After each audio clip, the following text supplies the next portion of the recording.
Que a graça de nosso Senhor e Salvador Jesus Cristo, o amor de Deus Pai e a comunhão do Espírito Santo estejam conosco quando vamos meditar na Santa Palavra de Deus, destacando as leituras bíblicas deste quarto domingo no período de Advento, especialmente do Evangelho de Mateus, capítulo 1, destacando o versículo 21 ao 23.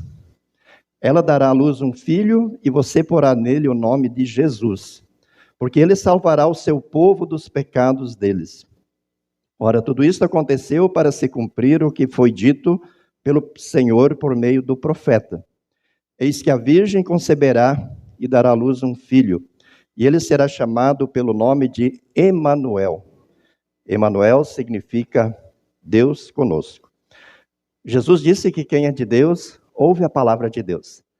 E ele também disse que são felizes aqueles que ouvem a sua palavra e aguardam em seu coração. Amém. Podem sentar-se. No Salvador Jesus, queridos amigos, que nos dão a honra da sua visita aqui nesta manhã, queridos irmãos do Distrito Espírito Santo Sul, mas hoje de uma forma muitíssimo especial. Queridos irmãos da congregação São Paulo, aqui de Afonso Cláudio, e também querido pastor Hilário Linaus, que hoje vai receber de forma pública o título de pastor emérito. Estamos no quarto domingo de Advento. Estamos celebrando 50 anos de dedicação desse templo, conforme o pastor Leandro anunciou no início do culto. E estamos celebrando o ofício pastoral, ministério pastoral, entregando o título de pastor emérito ao pastor Hilário. O que essas três coisas têm em comum? Ou será que nenhuma tem nada a ver com as outras? Será que tem? Será que nós podemos fazer uma relação entre esses três eventos que estamos celebrando, esses três fatos? Advento, aniversário de fundação do templo e ministério pastoral. Nós temos duas maneiras de fazer as coisas. Uma, analisar cada coisa separadamente. Ou então nós podemos fazer um exercício mental para interligar essas coisas e perceber qual é a relação entre essas três coisas que estamos celebrando. Vamos pensar no aniversário da congregação. Nós poderíamos fazer um recorte de 50 anos. Afinal de contas, 50 anos não é pouco tempo, né? Meio século. E se nós começássemos agora a falar sobre esses 50 anos, e buscar informações, e buscar dados, e registrar esses dados, nós poderíamos escrever um maravilhoso livro. Nós poderíamos escrever, talvez, o roteiro de um lindíssimo filme. Tentemos imaginar quando as pessoas vieram aqui, me disseram que aqui no entorno era puro mato, muita samambaia silvestre aqui no entorno.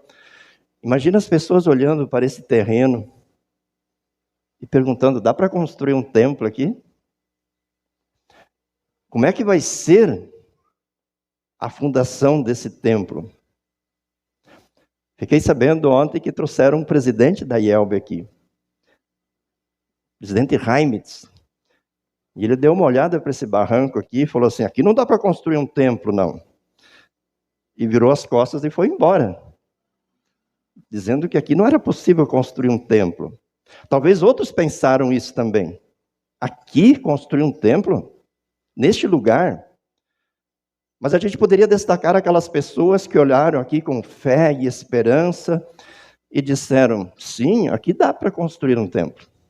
Aqui é um lugar apropriado para construir um templo e dedicá-lo ao Senhor. Vocês tentam imaginar as pessoas que deram as primeiras pasadas aqui? Possivelmente não vieram essas máquinas modernas que hoje se utiliza para fazer uma terraplanagem, né? Possivelmente ficaram alguns calos nas mãos das pessoas quando fizeram aqui a fundamentação para esse templo. É bem provável também que não contrataram profissionais na área da construção civil. Possivelmente a maior parte do trabalho aqui foi feito com mão de obra voluntária. Pessoas que se dedicaram voluntariamente em mutirões para construir esse templo. Tenta imaginar a expectativa das pessoas que vinham aqui semanalmente para ver o progresso da obra. E como é que estava o semblante, o olhar das pessoas no dia do lançamento da pedra fundamental? As pessoas deviam estar vibrantes, radiantes de alegria. Imagine o dia da dedicação desse templo. A alegria de poder dedicar esse espaço para o serviço de Deus. Aí depois nós poderíamos escrever sobre o primeiro batismo. Quem foi a primeira pessoa batizada aqui nesse templo? A alegria dos pais. A gratidão por poder estar batizando o seu filho, a sua filha, no templo novo que acabara de ser dedicado. Os primeiros noivos que se colocaram aqui diante do altar ficaram felizes, né? Nós estamos recebendo a bênção num templo novo, bonito, dedicado ao Senhor. E assim nós poderíamos ir escrevendo. Primeira diretoria que aqui foi empossada, que foi instalada aqui diante do altar. Quantos capítulos nós poderíamos escrever nesse meio século de história? Quantas vezes os pecados foram perdoados aqui? Quantas vezes as pessoas receberam a bênção do Senhor no final dos cultos? Quantas vezes receberam o corpo e o sangue de Jesus? Nós poderíamos escrever um livro assim extraordinário. Aliás, isso não caberia tudo num livro. Teríamos que fazer uma coleção para citar, para registrar todas essas bênçãos que Deus derramou aqui nesses 50 anos. Evidentemente que teríamos que fazer um capítulo muito especial sobre o ministério do pastor Hilário. Um ministério longevo, de décadas, acompanhando todo esse trabalho, desde a construção do templo e o trabalho que aqui foi realizado depois. Seria uma obra extraordinária. Seria uma obra magnífica. E onde nós estaríamos registrando ações humanas, mas acima de tudo nós estaríamos registrando ações de Deus na vida das pessoas. E por meio das pessoas construindo isso que nós podemos ver e que nós podemos tocar ainda hoje. Mas, queridos irmãos, se nós fizéssemos isso, fazendo esse recorte de meio século, esse recorte de 50 anos, nós não estaríamos sendo justos, nem com a história e nem com Deus. Porque quando nós separamos a história da igreja, seja da congregação São Paulo, seja de qualquer congregação cristã no Brasil e no mundo, quando nós fazemos esse recorte e nós focamos os nossos olhos apenas a ela, nós cometemos muitas vezes um equívoco e uma ameaça, uma agressão à igreja, porque nós transformamos a igreja num fim em si mesmo. E daí nós passamos a ver a igreja não com algo com propósito, conforme a gente viu nas leituras bíblicas, que eu vou destacar depois. Nós deixamos de ver a igreja como um instrumento dentro de um propósito de Deus e passamos a ver a igreja como um fim em si mesmo.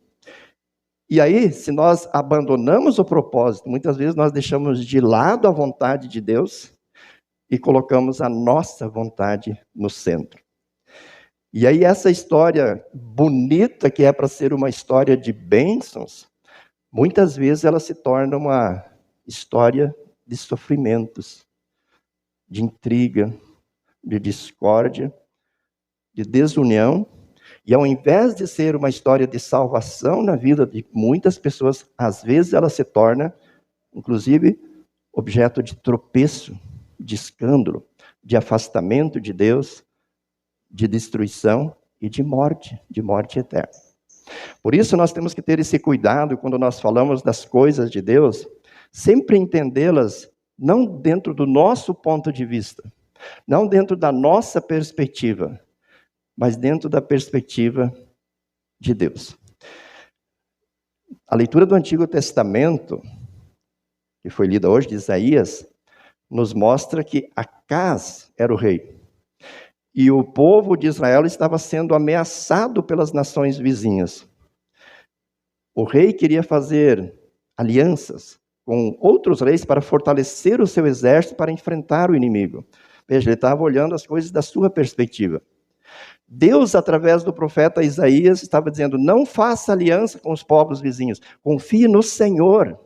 O Senhor Deus vai libertá-lo dos inimigos. Acaz hipocritamente diz: capaz que eu vou provar o Senhor. Isaías dizia: pode pedir um sinal para o Senhor. E Acaz diz: não vou provar o Senhor, não vou pedir um sinal. E então Isaías diz: o Senhor mesmo vos dará um sinal. Uma jovem vai ficar grávida e vai conceber. E o nome deste que vai nascer dela será chamado Emanuel, que significa Deus conosco. Então vocês percebem que Acaz não estava entendendo o propósito de Deus. Ele estava vendo aquele momento de forma isolada.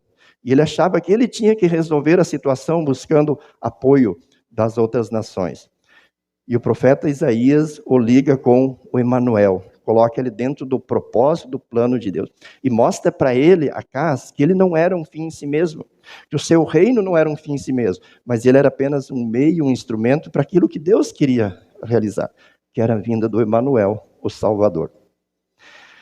Na leitura do Evangelho, um jovem muito dedicado a Deus, consagrado, chamado José, de repente percebe que a sua noiva está grávida. E ele não tinha tido relação com ela. Qual foi a conclusão dele? Ela me traiu. E ele pensava secretamente em deixá-la, porque ele estava vendo aquele episódio de forma isolada. Ele tinha uma noiva, a noiva estava grávida, e ele não podia difamá-la, porque ela poderia inclusive ser apedrejada. Então ele planejava uma fuga secreta para resolver a situação. Veja, enquanto ele estava vendo aquele episódio como algo em si mesmo, ele estava pensando uma coisa errada. Ele ia fugir, ia deixar a Maria grávida, sozinha. Mas o anjo do Senhor aparece para ele e coloca esse episódio da gravidez da Maria dentro do projeto de Deus. Diz: olha, foi grávida, ela está grávida pelo poder do Espírito Santo. Ela dará à luz um filho, e você colocará o nome dele de Jesus, que significa Salvador. Ele salvará o povo dos seus pecados. E o nome dele será Emanuel, porque ele é o Deus conosco. Percebe que daí José entendeu esse episódio não de forma isolada, mas dentro do projeto eterno de Deus. E ele acordou, e ele levantou e foi lá, e foi acudir Maria. E permaneceu com Maria. E esteve com ela durante toda a vida. E fez aquilo que Deus queria que ele fizesse. Então vocês percebem que tanto na leitura do Antigo Testamento como do Evangelho, enquanto os personagens faziam um recorte do momento histórico que eles estavam vivendo, eles tinham uma compreensão errada dos fatos e uma reação errada diante desses fatos. Mas no momento em que Deus aponta para o seu projeto, para o seu propósito, aqueles que entenderam esse projeto passaram a ter uma ação correta, uma reação correta diante do que estava acontecendo. Então, se a gente pegar a história de uma congregação e fizer um recorte, a gente começa a ter uma visão errada da igreja. A gente passa a ter ações erradas dentro da igreja. E a gente passa a ter reações erradas em relação àquilo que Deus oferece e aquilo que Deus concede na igreja. Nós, pastores, corremos o risco, queridos colegas, nesse pensamento de ver a igreja como fim em si mesmo, de falar: o ministério é meu e eu faço o que eu quero. A igreja é minha, eu fui chamado. Dentro dessa ideia, muito facilmente nós pegamos o chamado e mostramos para a diretoria: vocês me chamaram? Eu estou aqui. Agora me ouçam, me obedeçam. Quando nós vemos a igreja como um fim em si mesmo, ela vira uma espécie de uma associação, de uma entidade humana, onde nós temos uma obrigação e onde nós exigimos os nossos direitos. Agora, quando nós vemos a igreja dentro do projeto de Deus eterno, daí nós vamos entender que nós somos instrumentos. Nós somos meios. Como o apóstolo Paulo viu ali no texto de Romanos, ele disse que o episcopado é uma graça, ou seja, o ministério é um presente que Deus concede para a igreja. E aí nós vamos entender, pastores, que nós somos um presente, uma dádiva de Deus para a igreja. Para quê? Para servir a igreja, concedendo a ela o batismo, a palavra, a santa ceia, concedendo os meios da graça, para que aquilo que Jesus conquistou na cruz seja oferecido para as pessoas. Dentro do projeto de Deus que começa no Éden e termina no novo céu e na nova terra. Nós somos servos, instrumentos de Deus, e que temos o privilégio de sermos dádivas de Deus para apacentar e cuidar do seu povo. Percebe que o ministério muda de figura nessa visão? E para a congregação? Quando a congregação faz um recorte da sua história, quando a congregação vê a igreja como um fim em si mesmo, ela transforma a igreja numa associação, num clube, numa cooperativa, numa instituição meramente humana, onde ela vê o pastor como alguém que tem que fazer a sua vontade. Onde ela vê a congregação um lugar onde a sua vontade, os seus desejos devem ser satisfeitos. Onde ela busca satisfazer a sua vontade, os seus interesses, atender às suas expectativas. E aí, muitas vezes, a igreja vira um palco de frustrações, um palco de disputas, um palco de desfiles de caprichos, de vaidades, de desejos humanos que se chocam e quebram a comunhão e transformam a congregação num local de desavença, de intriga, de sofrimento, de esfriamento, de afastamento, de condenação, de morte.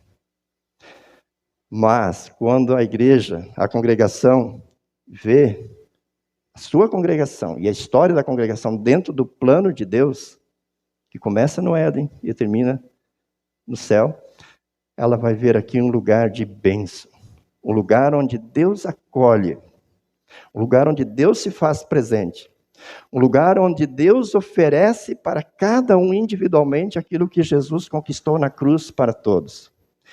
E aí a congregação vai entender qual é o propósito da igreja. E que é claro nas Escrituras, Jesus diz, façam discípulos de todas as nações, batizem em nome do Pai, do Filho e do Espírito Santo, e ensinem todas as coisas que vos tenho ordenado. Essa é a função da igreja. Então, quando a igreja está batizando, quando a igreja está ensinando, ela está cumprindo a sua função. E percebe como às vezes a gente erra? A gente gostaria que o pastor fosse uma espécie de um showman. A gente gostaria que a igreja mexesse com as nossas emoções, com os nossos sentimentos, com as nossas expectativas. Mas não foi para isso que Jesus deixou a igreja. Jesus deixou a igreja dentro do seu propósito eterno, para perdoar pecados. É para linkar as pessoas com Deus por meio da fé em Jesus Cristo. É para manter as pessoas linkadas pela fé com Jesus Cristo no caminho para que estejam no céu.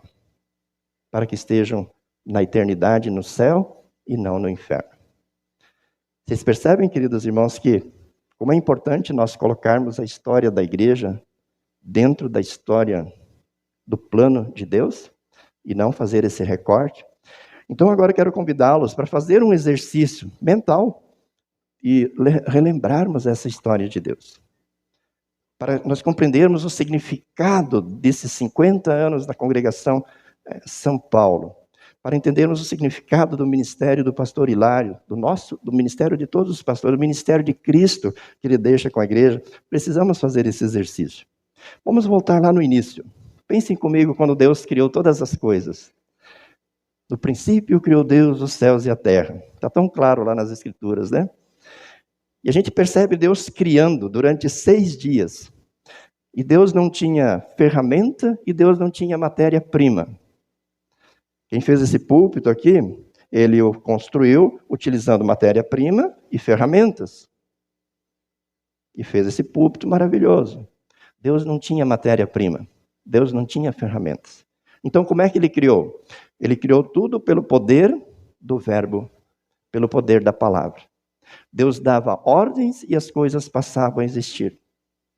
E tudo era criado de forma perfeita, de tal forma que no final de cada dia Deus olhava e dizia, eis que tudo era bom. E no final ele diz, eis que tudo era muito bom. Tudo era perfeito. E dentro dessa perfeição, Deus criou um homem chamado Adão, e Deus criou uma mulher chamada Eva. Mas ao criar o ser humano, Deus muda o seu jeito de agir. Pela primeira vez, Deus usa matéria-prima. Deus faz um boneco do pó da terra, sopra nele o fôlego de vida e coloca nele o nome de Adão. Depois Deus tira do homem uma parte, matéria-prima, e faz a mulher, com o mesmo amor, com o mesmo carinho.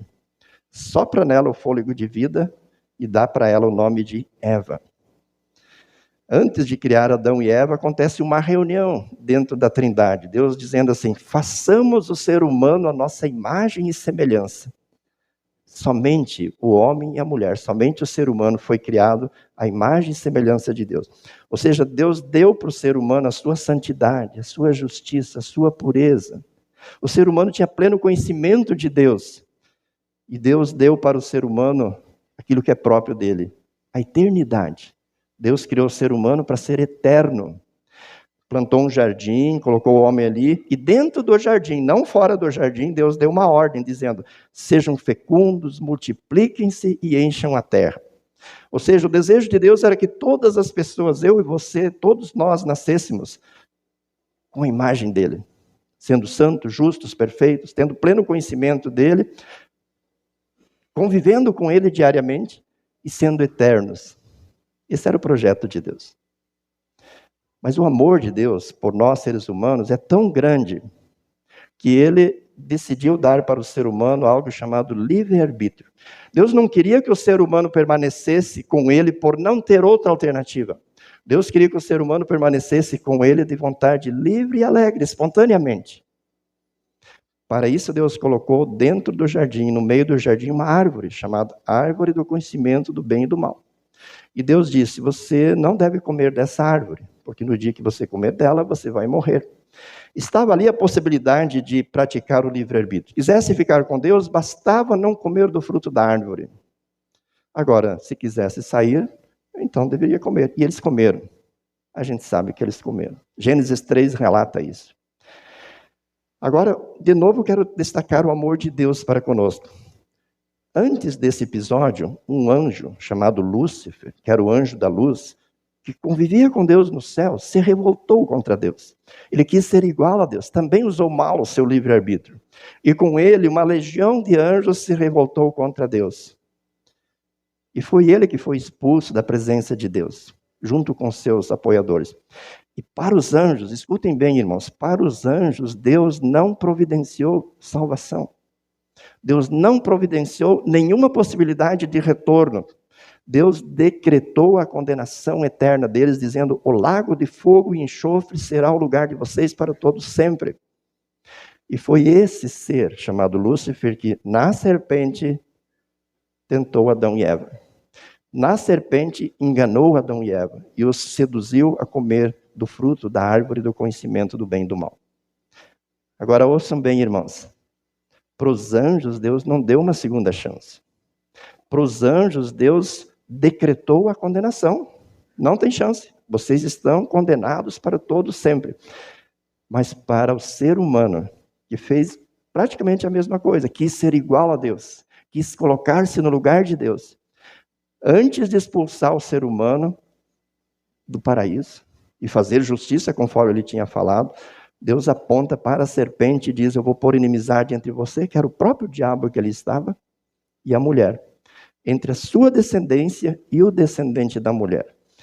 Esse te ferirá a cabeça, e tu lhe ferirás o calcanhar. Vocês percebem o amor de Deus por nós? Nos criou a sua imagem e semelhança. E essa imagem de Deus que estava em nós, a santidade dele, a justiça que estava no ser humano, estabelecia um campo comum, uma possibilidade de comunhão entre Deus e o ser humano e Deus. O ser humano desobedece, quebra essa imagem divina, destrói essa relação com Deus, e Deus agora promete assumir a nossa natureza. Deus promete se tornar um ser humano, se fazer um de nós, para dar para nós o que ele não deu para os anjos. Uma possibilidade de reconexão, uma possibilidade de resgate. de recriação, de salvação, e de novamente podermos estar com Ele aqui no mundo e depois na eternidade. Então vocês vejam que essa história que a gente está falando do templo, do ministério, ela está dentro de um projeto que Deus tem para o ser humano, desde lá do início. Um projeto que foi estragado pelo ser humano, mas que Deus decidiu restaurar, reconstruir, reconectar.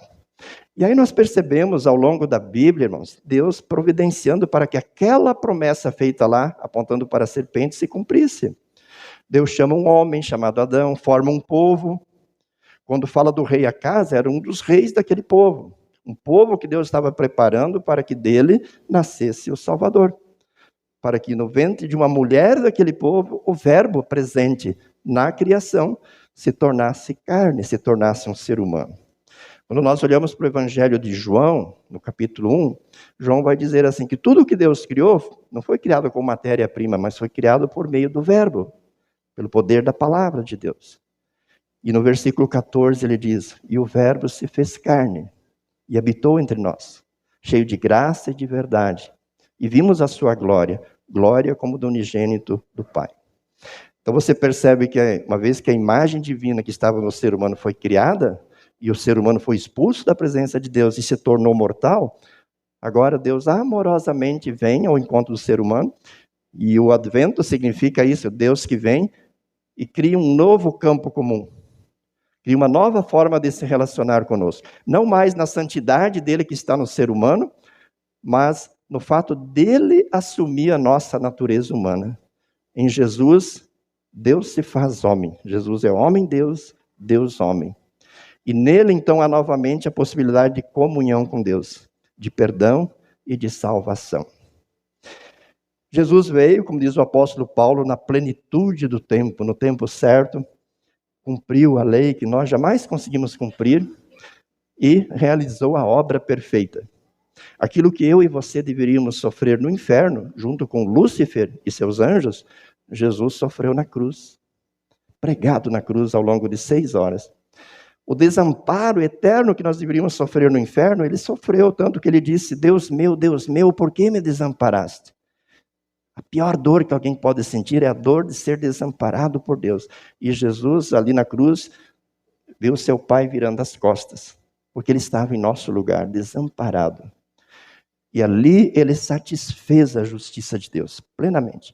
Tanto é que, segundo o Evangelho de João, a última coisa que Jesus disse foi, está consumado. Está pronta, está completa a salvação. Está realizada a salvação. Está feita a reconexão entre Deus e o homem, entre o homem e Deus. Está aberto novamente o caminho para os céus. Tanto é que no templo, quando Jesus morreu, o véu, melhor dizendo, a cortina se rasgou de cima a baixo, mostrando que agora o caminho para Deus estava aberto. Mas observem de novo o amor de Deus, irmãos. Jesus, do alto da cruz, podia ter decretado a salvação de todos, porque ele pagou a dívida de todos, porque ele morreu por todos. Mas ainda, de novo, ele continua observando e valorizando a individualidade. Ele resolveu entregar essa salvação para cada pecador, de forma pessoal, de forma particular, de forma individual. Como se fosse um belo pacote de presente com um lindo laço, e ele diz agora, toma, está pronta a salvação, é sua, receba. E aí a Bíblia diz, quem crer será salvo, quem não crer será condenado. Quem aceita esse presente pela fé, está salvo. Quem recusa, vai com Lúcifer e com seus anjos, seus aliados, para as chamas infernais. E aí que entra a história da igreja. Agora vamos pensar nos 50 anos da história da congregação São Paulo. Por que Deus colocou uma congregação aqui? Para ocupar um terreno? Não. Para brigar da chuva? Não. Para formar mais uma associação, mais uma entidade humana? Não. Deus colocou essa congregação aqui com um púlpito, com uma pia batismal, com um altar, e colocou pastores, assim como por algumas décadas esteve aqui o pastor Hilário, para que aquilo que Jesus conquistou na cruz seja oferecido para cada um. Toma, Jesus conquistou, a salvação está pronta, receba.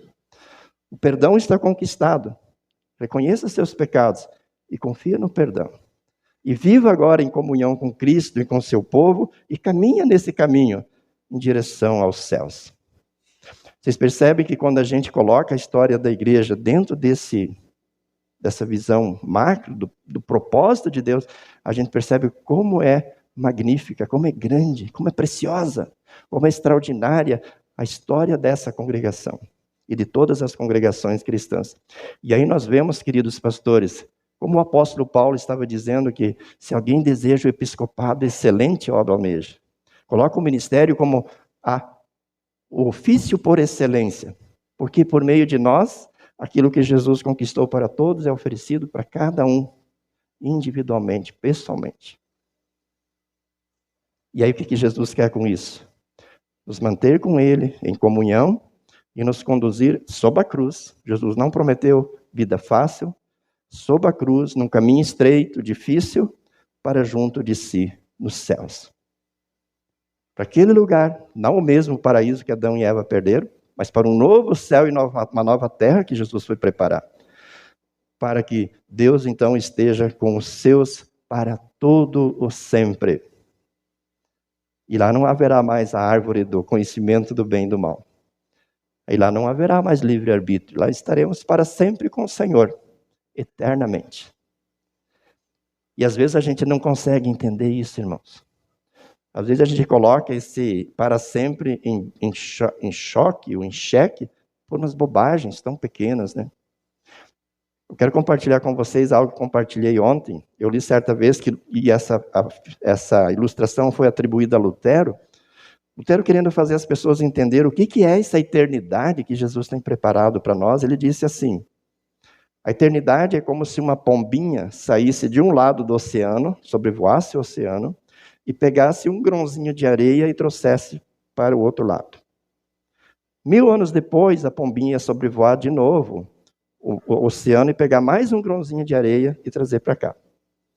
E a cada 1000 anos ela faria esse voo e traria um grãozinho de areia para o outro lado. O dia que ela tiver tirado toda a areia de um lado do oceano, trazendo um grãozinho a cada 1000 anos e colocá-la toda do outro lado, então vai ter passado assim um pedacinho da eternidade. Ou seja, a pombinha vai poder levar areia quantas vezes ela quiser de um lado para o outro do oceano, levando um grão a cada 1000 anos.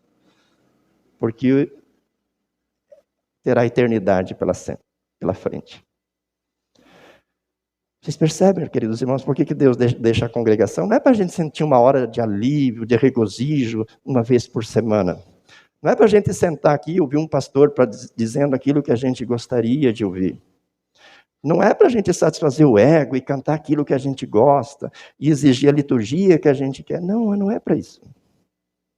Deus nos coloca aqui sentado de semana em semana, 1 ou 2 horas, para que aquilo que Jesus conquistou na cruz seja oferecido para vocês. Para que na eternidade vocês não estejam com Lúcifer e com seus anjos no inferno, mas estejam com Deus, com Isaac, com Abraão, com Davi, com Sara, com Maria, com José e com todos os salvos nos céus. E nós, pastores, não estamos aqui para agradar as pessoas, para que nessa hora e meia elas se sintam realizadas e sigam para casa dizendo: olha que pastor maravilhoso nós temos. Não. Nós estamos aqui dentro desse propósito de Deus, de edificar as pessoas naquele único que pode salvar, que é Jesus. Para que elas não estejam no inferno na eternidade. Para que elas estejam com Deus e com salvos nos céus. Vocês percebem, queridos irmãos, como é grande essa história? Há algum projeto que vocês conheçam maior do que esse? No mundo ou no universo? Mesmo pesquisando no Google, na internet, vocês já acharam um projeto maior do que esse? Se vocês pegar só a história da congregação, ou só a história do ministério do pastor Hilário, ou do nosso ministério, vai ter muitos projetos maiores. Agora, se colocarmos isso dentro do projeto de Deus, eu duvido que vocês achem um outro que chegue aos pés dele. Porque esse é um projeto que começa no Jardim do Éden e termina nos céus. Por isso, queridos irmãos, para concluir esta mensagem, eu queria fazer algumas últimas colocações. A primeira: Procurem entender essa história. Procurem entender o que é a igreja. Procurem entender qual é o projeto de Deus. Perceba que o rei Acaz não entendeu e fez tudo errado. E se destruiu o povo dele na época dele. Se ele tivesse entendido o projeto de Deus, ele teria confiado em Deus e o resultado seria outro. Percebem que José, enquanto ele não estava entendendo o projeto de Deus, ele ia fazer coisas erradas. Ele ia ser um covarde, ele ia deixar Maria, ele ia fugir de noite. Mas quando ele entendeu o projeto de Deus, ele se tornou um servo precioso. Um exemplo, inclusive, para todos nós. E assim é na igreja. Quando nós não entendemos a igreja e o projeto de Deus, até nós não ajudamos a igreja, nós atrapalhamos. Atrapalhamos porque confundimos ela com uma associação puramente humana. Agora, quando nós entendemos o projeto de Deus, qualquer hino que nós cantarmos, qualquer devoção que nós fizermos, qualquer leitura bíblica que ouvimos, qualquer ação aqui é motivo de glorificação, de gratidão, porque isso faz parte da ação de Deus para nos salvar. Precisamos estudar o que é a igreja, precisamos entender a Bíblia, para entender como é que nós estamos dentro desse projeto que começa no Éden e termina no céu. A segunda coisa, irmãos, sejamos gratos, porque nós já estamos aqui dentro da igreja. Dentro da simbologia cristã, a igreja é um barco. E o mundo é um mar revolto. E estar dentro de um barco, num mar revoltado, é maravilhoso. Sejamos gratos por isso. Terceira coisa que eu peço, não pulemos fora do barco. Uma vez eu vi um pregador dizendo, não importa o tamanho da tempestade, o lugar mais seguro é dentro do barco. Pular no mar não é uma boa alternativa. Pode ter tubarões, pode ter ondas violentas, pode ter um monte de coisa que a gente não sabe. Dentro do barco, por maior que seja a tempestade, o lugar mais seguro é no barco. Então não saia da igreja. O lugar mais seguro é na igreja. Não se afaste desse caminho que Jesus colocou você, nem para a esquerda, nem para a direita, por nada. Nós temos na história da igreja, história de mártires, pessoas que morreram confessando a sua fé. E hoje a gente vê pessoas assim com muita tristeza, por motivos fúteis, deixando a igreja. Eu viajo muito, irmãos, e conheço muitas histórias bonitas e tristes também. E fico muito triste quando eu vejo pessoas se afastando da igreja por causa dessa guerra política, ideológica que nós vivemos hoje. Porque a igreja não se manifesta sobre a política. Porque não é função da igreja. A igreja recebeu de Deus a missão para reconectar as pessoas que perderam a salvação lá do Éden e conduzi-las para o novo céu e a nova terra. A igreja não está aqui para se meter em palanques políticos. Deus governa o mundo através de duas mãos, uma é da igreja e outra é do Estado. E a igreja não tem que interferir no Estado, e nem o Estado na igreja. Então não se afastem porque a igreja cumpre a missão dela de pregar a palavra. Não se afastem da igreja. Porque eu vou me afastar porque os irmãos pensam diferente. Irmãos, essa questão política, ideológica, diante da eternidade, é como um grãozinho de areia diante do oceano. Quando nós estivermos na eternidade, se Deus nos permitir olhar para trás e ver essa história de guerra política e ideológica, a gente vai ver que isso aqui não é nada comparado com a eternidade. Mas Deus quer salvar quem tem pensamento de esquerda, quem tem pensamento de direita. E Deus quer salvar aqueles que também não querem saber de nada, nem de esquerda, nem de direita, que não tem interesse político. Deus quer salvar a todos, independentemente do que elas pensam, das convicções delas, da raça, da etnia, da condição social. Deus quer salvar a todos. Então não se afastem por esses motivos tão fúteis. Ou às vezes se afasta porque não gosta do pastor, porque não gosta da diretoria. Isso são coisas humanas tão pequenas diante do projeto de Deus. Se a gente vê a igreja como uma associação puramente humana, aí até é bom pular fora. Tem outras onde é que dá para buscar abrigo. Mas quando a gente vê a igreja dentro desse projeto de Deus eterno, não tem como sair fora. Não tem como se afastar. E por último, agora para terminar, quero dizer para vocês, irmãos, que sou pastor há 31 anos. Fui pastor em Vila Velha, no Espírito Santo, de uma congregação grande. Depois em Rondônia, em Cacoal. Também numa congregação grande, numa cidade de polo. e acompanhei muitas pessoas no leito de morte. Pessoas morreram na minha presença, ou pessoas com as quais eu pude conversar 1 hora ou 2 horas antes da sua morte. E há quase 16 anos eu sou da diretoria nacional e tenho acompanhado pastores no leito de morte. Aí eu tenho uma notícia para vocês, pastores. Pastores também morrem. Tem que estar preparado. Tive a oportunidade de ver um pastor falecendo na minha presença, segurando na mão do presidente Egon. Enquanto o pastor Egon dizia os Salmos 37:5, entrega o teu caminho ao Senhor, e o pastor faleceu. E por que eu estou citando isso, irmãos? Porque ali no leito de morte, os pastores são testemunhas disso. Ali no leito de morte, todas as coisas perdem o significado. Ninguém vai dizer assim, eu me arrependo de ter vivido no Espírito Santo e não no Rio de Janeiro. Ninguém fala isso no leito de morte. Também ninguém diz, eu me arrependo de ter torcido para o Botafogo e não para o Flamengo. Ninguém fala isso. Ou eu me arrependo de ter tido 2 filhos e não 3 filhos. Ninguém fala isso. Me arrependo de ter casado com a Maria e não com a Teresa. Ninguém fala isso ali. Sabe por quê? Porque a única coisa que resta, o que é que resta ali? É a relação dela com Jesus. Se ela está na fé em Jesus, ela parte, evidentemente, às vezes com uma saudade, já talvez até demonstrando uma preocupação com aqueles que ficam, mas com a convicção de que ela será recebida no novo céu e na nova terra. E se ela parte sem a fé em Jesus, já dá para perceber no semblante o horror, né?